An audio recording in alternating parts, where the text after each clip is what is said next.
Welcome back to our next edition of the CBB Review Studio podcast. I am Dan Siegel, joined as always by my co-host Ben Anderson, and we are here with our first, what we'll technically call the offseason, although there's plenty of content going around, plenty of notable storylines going around in college basketball. So we are going to talk about the coaching carousel today. Pretty much everything, or at least most of everything, is in the past, and we are going to look at all the notable Power 5 or Power 6 as well as mid-major coaching hires, and we're going to give a grade to each hire on a scale from 0 to 10, talk about what we like, what we don't like. Before we get to that, Ben, I just want to ask you, because I feel like this specific offseason, look, the transfer portal has been a storyline for multiple offseasons at this point, how there's just so many players going from school A to school B. But this offseason has featured more coaching changes, a lot of lateral coaching changes, seemingly, more so than any offseason I can remember. Is it just me, or is this true? You could think of it that way. I think that the way I'm processing these coaching changes is that we've had a lot of moves that weren't necessarily related to basketball. And I think that has to play a part in the decision on how to grade certain hires and how you think they'll turn out. So I'm very interested to hear your takes on some of these coaching changes. Well, that actually transitions perfectly into the first couple we're going to do. So we're going to start with Chris Beard getting, I guess, dismissed is the word, from Texas. They end up with Rodney Terry. He was the interim head coach following Chris Beard's arrest back in December. Then he leads Texas to a Big 12 tournament title. He leads them to a 2 seed. He leads them to an Elite 8 run. And he ends up getting the head coaching job permanently now, or at least for the foreseeable future. He now has the title head coach, nothing else. His previous track record is honestly not encouraging. He has just one tournament in his 6 years at Fresno State. He had a losing record at UTEP, but I don't think that really matters in my opinion, because really the question is, how will he do when he has to recruit his own guys and build a program? Well, look at this for starters. 2 top 20 players in his 2023 class. So look, I'm not absolutely blown away by this hire for a good program like Texas, but I definitely like it. We'll go 6.5 out of 10. I'm right with you there. I actually had it as a 7. He did a good job keeping that Longhorn team together, especially considering how it's made up of basically all transfers. When you look at that roster, even though they're in their second year together, that's still a group that wasn't together for all 4 years of college, and they've done everything. They came in as a recruiting class together. So I think he really did a really good job over the course of the year, and in the Big 12 tournament and the NCAA tournament as well. They beat 2 good teams in Penn State and Xavier, and then were frankly very close to making the Final Four. The Longhorns were. Like you said, though, you do have to consider what it looks like in his past, right? Whether that's Fresno State or UTEP, that's what we're looking at, and how much of this is recency bias. So that's why I gave it a 7. I still think this is an above average hire. I just wonder if Texas, if they had just started completely fresh, what they would have gotten. Fair enough. And by the way, I'm giving a lot of half grades. I kind of cheated a little bit. I have a lot of 0.5s in my grades, but take us through Texas Tech. Yeah, absolutely. Mark Adams was dismissed amidst an incident, maybe multiple, but one in particular, of using a racial slur, I believe, that really would have caused basically the entire team to transfer if he had been retained as head coach, is my understanding of the situation. So ultimately, Texas Tech did choose to release Mark Adams after just 2 years as Texas Tech's head coach. And they bring in Grant McCasland, who is just coming off of an NIT title with North Texas. He's won a tournament game at North Texas, beating Purdue. He's really done fantastic things with the Mean Green. They play at a very slow tempo, the slowest in D1. And I know a thing or two about slow tempo. You do as well, Dan.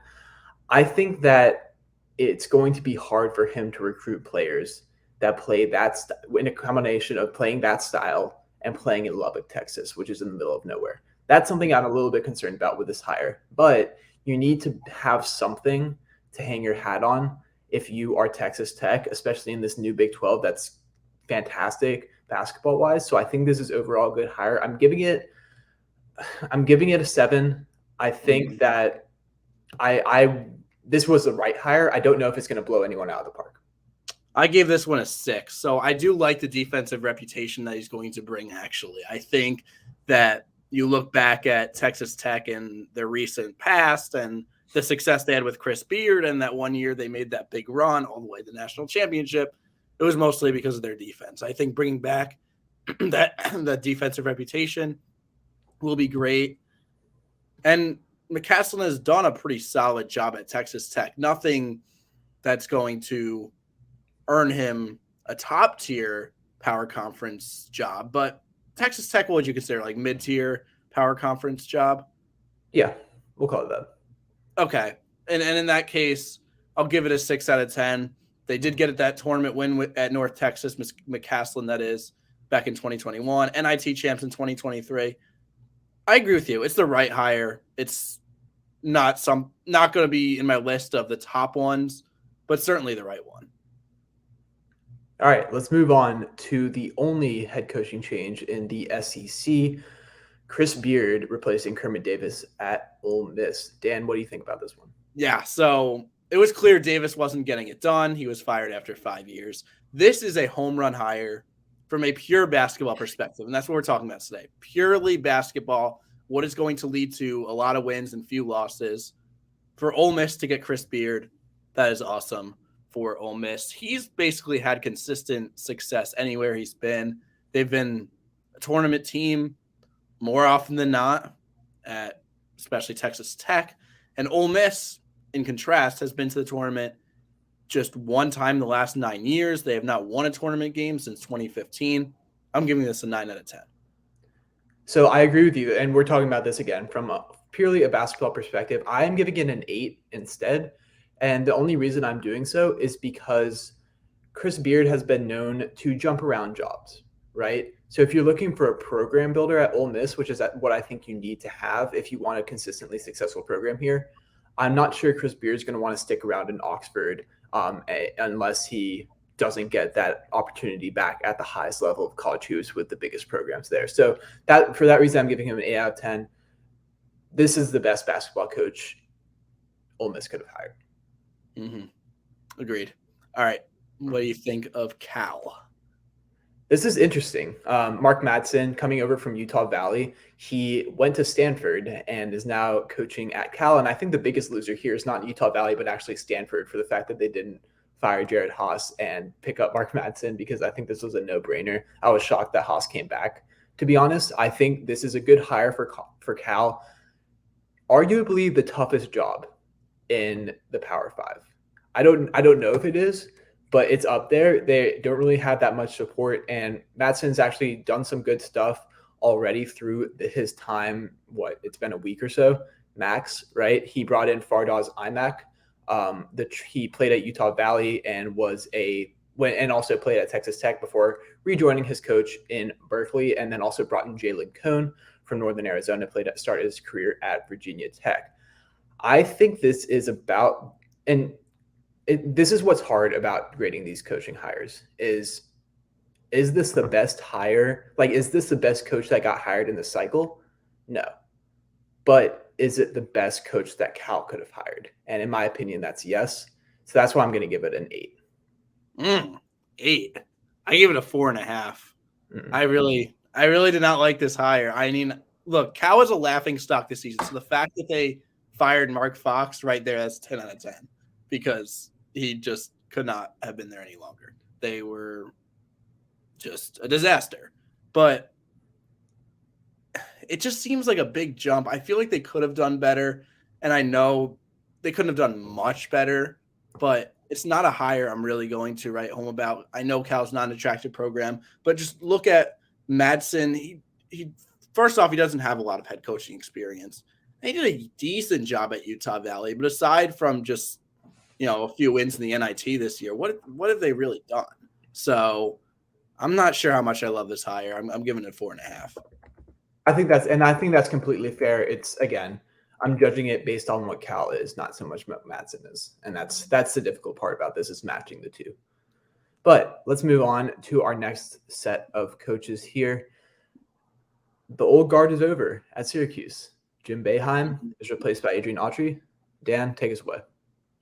Yeah, so Autry's never been a head coach before. He was promoted from within. Is it best to promote from within when you're trying to drive your head coach out? Because that's clearly what the deal was with Boeheim. He was unofficially fired. He got some sort of figurehead role in the front office, or I guess the athletic department, front office, whatever thing. But I'm not sure that when you're driving a head coach out the door, you really want to promote from within. It's sort of worked for UNC, kind of TBD on that. But they also weren't nearly in as bad shape as Syracuse has been. And Syracuse has been in bad shape for multiple years now. I'm giving this a 3 out of 10. I had the same exact grade as you here. It's a 3 for me as well. First of all, in terms of the North Carolina comparison, I don't think anyone was trying to drive out Roy Williams. At least not in the same sense. He drove out himself. Yeah, not in the same sense as Jim Boeheim's career ended at Syracuse. And is this going to change things for the Orange? Right? You're hiring a coach that you've mentioned has never been a head coach before, who has been a disciple of Syracuse, essentially. He played there, and he's been an assistant coach there since 2011. I know he's really popular with the players, but I don't see this leading to immediate success, and I think that's probably what the Orange fans are looking for. And I don't know. I don't see this working out particularly well if you're trying to get away from the legacy of Jim Boeheim. All right, and then we stay in the ACC with Georgia Tech. This is a really interesting hire. First of all, Josh Pastner had to go, I think, right? Unfortunately. He had really struggled. He had that the 1 year where he won the ACC championship, or the tournament championship, excuse me, and then went to the NCAA tournament. But other than that, I feel like Georgia Tech should just be a lot better than they have been under his tenure. I think this was the right decision to fire Josh Pastner. Now, Damon Stoudemire is a very interesting hire. He came from the Celtics, but also has head coaching experience in the college ranks. He was the coach of Pacific for 7 seasons, had a sub 500 record, but it also should also be noted that Pacific is one of the hardest jobs on the West Coast, given that you're playing in the WCC against schools with bigger resources than you, and then also you're playing Gonzaga every year. Like, that's no fun, right, if you're Pacific.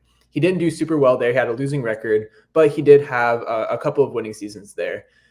I think this is an okay hire. This didn't blow me away, but I do think he's going to be able to recruit to Atlanta, to Georgia Tech, and sort of put himself in the minds of the players, and sort of a similar way to what Josh Pastner did, but maybe in a more relatable sense. He also has NBA experience, which I think a lot of the players now are looking for. I'm going to give it I think it's an average hire. I think I'm going to give it a 5. Okay. I'm not really a big fan of it. I'm more of a 3.5 on this one. It doesn't strike me as a major upgrade to Pastner. I'm very worried about his track record as a coach. The NBA experience will help, but I feel like it's very risky, and there's a lot more chance of bust than there is chance of boom, and I'm not sure that's great for a power conference program. Now you're Georgia Tech. You're at a disadvantage resource-wise. You have not had success recently. Maybe a high-risk, high-reward hire might be the move. I'm just not sure the high reward is there. That's fair enough. And now on to the biggest name, I think you could argue, in the ACC that got hired. Micah Shrewsbury is replacing Mike Bray at Notre Dame. Dan. Yeah, so first off, Bray had a really interesting storyline over the last couple months. We thought he was retiring. All of a sudden, he's going to South Florida. All of a sudden, not so much. We'll talk about South Florida later. But either way, Mike Bray was he had a great, lengthy career at Notre Dame. He was asked to leave. And Shrewsbury's a great hire, especially because it seems like a lateral move from Shrewsbury's perspective. No, this is an upwards trajectory in You my think? opinion. Because Penn I don't. State's a hard job, man. But Notre Dame is not an easy job either. Mike Bray just made it seem easier than it is. Yes, but also I do think that Micah Shrewsbury's style of coaching fits perfectly with Notre Dame. Oh, no, I was going to get to that. I totally agree. He has the connections to the Indiana area as well, and he really turned Penn State around in a short amount of time, won a tournament game. There's not a large sample size, so that's why I'm not giving it like an 8 or a 9, but I'll give it the best you could get. That's not 8 or 9. I'll give it a 7.5. I disagree. I'm gonna go higher than you on this. I do worry about the fact that he's only been a head coach for 2 years, right? That's always something that to be concerned about. But really, if you're looking at the style of coaching specifically, the Matt Painter tree where he has unlimited plays in his playbook, I think that's how Notre Dame is going to beat people when they're operating at their full capacity, is by running that style of offense. So I'm really excited to see what Shrewsbury is able to do in that area. Again, he has Indiana ties. We've mentioned this before, going all the way back to the Brad Stevens days at Butler. And I just think that this was a great hire by Notre Dame. It was a great move by Micah Shrewsbury. I do think this is a better job than Penn State. And I like this enough to give it an 8.5. We'll go there. Okay. So Micah Shrewsbury leaves Penn State. Who did Penn State replace Shrewsbury with?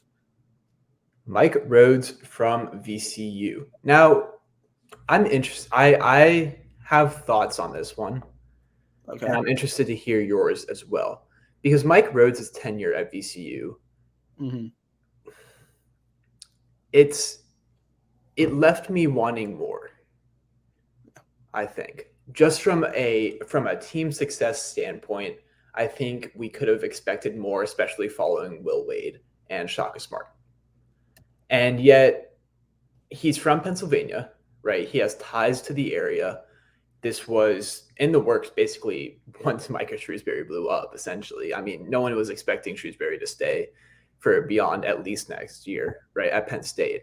And Mike Rhodes was always going to be a candidate. I think that he's the right hire if you're Penn State, but I don't think it's a good hire, if that makes sense. I'm gonna give it like a 4, maybe a 3, somewhere around there. All right, I'm going to be a little more generous. I'm going to go 5.5. And I do agree that Mike Rhodes did not leave VCU fans satisfied. I think he left them content. But you look at VCU, their program that was plenty successful before him, and they'll probably be plenty successful after him. We'll get to that in a second. So I don't know. The A-10 also wasn't that good, but that's really just this past year. Now, it's weird when you talk about Rhodes because the A-10 is one of those leagues that's better than most mid-majors, but not as good as the power conferences in most years, we're talking. So in most cases, coaches are either going to go up or go down. Either they're not performing enough, or if they're performing enough, they're going to move up to a power conference. I thought that Rhodes was going to be an exception and stay there for a while because he was doing just enough, but he wasn't doing so great. I don't know if he earned this promotion, but I also don't think he's unqualified. Yeah, I think that's a good take. 5 or 5.5. I think that's a fair take. I think this is really a wait and see hire as to how Rhodes will perform at a higher level. Yes. All right. On to the slide of the Big East.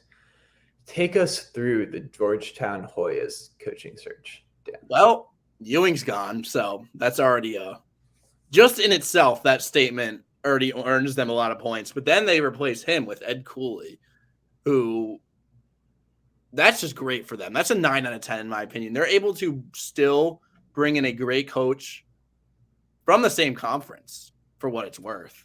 He has tons of experience. Most years, Providence is a tournament team. Providence is not historically as good of a job as Georgetown, but recently he could have easily taken the easy road out and stayed at Providence. Georgetown is a tough rebuild, but is it so tough because he's hitting the portal hard? I mean, look at the guys that he's gotten already in the past couple of weeks since he's been hired. TCU's Eddie Lampkin, UNC's Dontrez Styles, Illinois' Jaden Epps. There's so much to be excited about. Georgetown was just looking like a laughing stock a couple weeks ago. Now there's so much hope for them to be back. That's a 9 out of 10. Yeah, for my money, this is the best hire of the coaching carousel. Just an impressive job by Georgetown to zero in and be able to grab Cooley from Providence, a place where he's been for so long and is so they're basically bound together. It feels like sometimes him and the town of Providence. I do agree with you that he's made some real strides in what it looks like to be the Georgetown coach through the transfer portal. I will say something slightly concerning is the fact that Bryce Hopkins and Devin Carter opted to stay at Providence. Maybe concerning is not the right word, but interesting is a good word for that. I just can't wait to see what it looks like for Georgetown to be able to be back, right? And I think Cooley is the man that's capable of making Georgetown just a contender again in the Big East. All right. Well, we just talked about Ed Cooley. He came from Providence. Who would Providence replace him with? Kim English of George Mason University by way of Tennessee, by way of Missouri in his playing days. He's been everywhere. Kim English has seemed to be one of the most popular young coaches for forever. It feels like since he's been in the business. And I don't know if his track record of success necessarily equates to his standing amongst every insider, every person that follows college basketball that says he's like the next one, right? His 2 years at George Mason weren't phenomenal. Especially with a roster that was pretty solid, right? He had Josh Adoro, he had Devontae Gaines, right? Those are good players, and I just concerned that he didn't do enough as his short time as head coach for me to have a ton of faith in it. Moving up to Providence, which, as you mentioned before, is not a particularly easy job. Ed Cooley just made it look easy, right? I'm gonna give this one a 4. Because I do still think he has potential. I just don't think this is the best hire they could have made. Yeah, no, I agree with you on every point you just made. It just seems like everybody who's plugged in has this weird, I don't even want to say obsession, but just weird like fascination, I guess, with Kim English. And everybody wants him to succeed. He seems to have the recipe for a great up-and-coming story, and he's very young for the profession, but I think definitely I wanted to see more out of him at the A10 level before he got a promotion. So Providence is not like the worst job in the power conferences. It's not like we're talking about Cal here, so you give it the same grade as you. I'm giving it a 4. Yeah. All right, and one more thing on Kim English. This isn't saying where he's not going to succeed. I think he still has the chance to. I'm not seeing the same vision as other people. I think you agree with that, Dan. Now let's move on to the most famous hire of this coaching carousel. Rick Pitino is going to St. John's, replacing Mike Anderson. Dan, your thoughts? Well, yeah, so everybody knows Rick Pitino's track record. It's very weird. I feel like I've kind of figured out that if you have a scandal in this business, but you're good enough and you have a good enough reputation as a coach, otherwise, what do you got to do? Just hide at the lower ranks for a few years and you'll get yourself back up to a job. The same exact thing happened in the football world with Hugh Freeze. And Rick Pitino, like I said, we're talking pure basketball. We're talking what's going to translate to wins and not a lot of losses. And Pitino is just an awesome basketball coach. He has definitely not lost his touch at Iona. Iona is a school that was not really known too much before Rick Pitino came there, and he rose them to a higher standard. We'll talk about that in a second. So I'm giving this an 8.5 out of 10. Yeah, I mean, you talk to anyone about his coaching abilities, and Rick Pitino is one of the best coaches of all time, right? in the basketball. That's what people say about his skills at that position. So it's very impressive that St. John's was able to get this. I do worry about his age, just from the fact that I don't know, like he looked sharp at Iona. I think everyone would agree with that, right? Especially for a man that of his age. And I just worry about this long-term hire. It's sort of the same as Chris Beard, but for different reasons, right?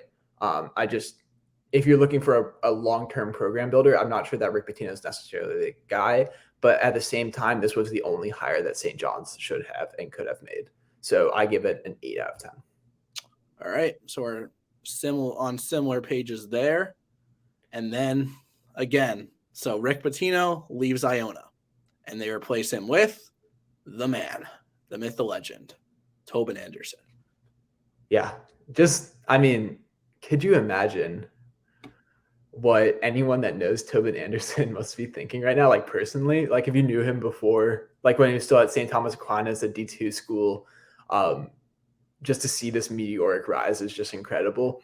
I think that people are going to say something along the lines of, Iona just hired him off of one win. This is what Mark does. And usually this doesn't turn out well for the school that hires him. But this was not necessarily the case because look, Tobin Anderson was that guy at the D2 for years and years, right? And not only that, he went and in his first year at Fairleigh Dickinson, a school probably one of the worst jobs in the country, I think you could say, turned that from a 4-win program to the second team ever to beat a 1 seed as a 16 seed in the NCAA tournament. This is not some fluke that Tobin Anderson just happened to fall into the Iona job because of. This is a great hire by Iona. This is not like he's going to the Power 5, right? They're going to the NAAC, right? This is not him going to Georgetown or something. I really like this hire. I think it deserves around an 8. Yeah, I'm giving it 7.5. Same reasons. I think what he did at the Division II level gave him the qualifications for this job. What he did that one, or I guess those 2 games technically at Fairleigh Dickinson, put him on the map. Yeah, that Purdue game put him on the map. And I think it's a step below a home run hire. Like I'm giving it a 7.5, not a 9. And only because he hasn't coached at this level yet. So there's always just a question mark, needless to say. But other than that, he certainly has earned the promotion. I will not be convinced otherwise. Tobin Anderson, 7.5. Absolutely. So now we move from the second coach to ever defeat a 1 seed as a 16 team to the first one. Oh, yeah. Talk me through the VCU hire of Ryan Odom. Yeah, so honestly, VCU might have just gotten themselves an upgrade here. Ryan Odom led this upset at UMBC. That's the first thing he said. He had success at Utah State pretty quickly, and this past year they went 13-5 in conference in a good Mountain West. Honestly, you're VCU. Someone tells you Mike Rhodes is going to leave. Absolute best case scenario is this. This is an 8 out of 10. I'm not sure I'm quite as high as you on this. He did coach at UMBC and he did have that win, everyone knows, right? But it wasn't as if he blew the doors off people for the next 3 years he was at UMBC, right? They weren't all that successful. They didn't get back to the tournament. They just sort of hung around, even had a losing season. And they moved to Utah State, and he does a good job at Utah State. And he probably would have kept that train moving, right, had he stayed and not gone back to his area of the Mid-Atlantic where he's from.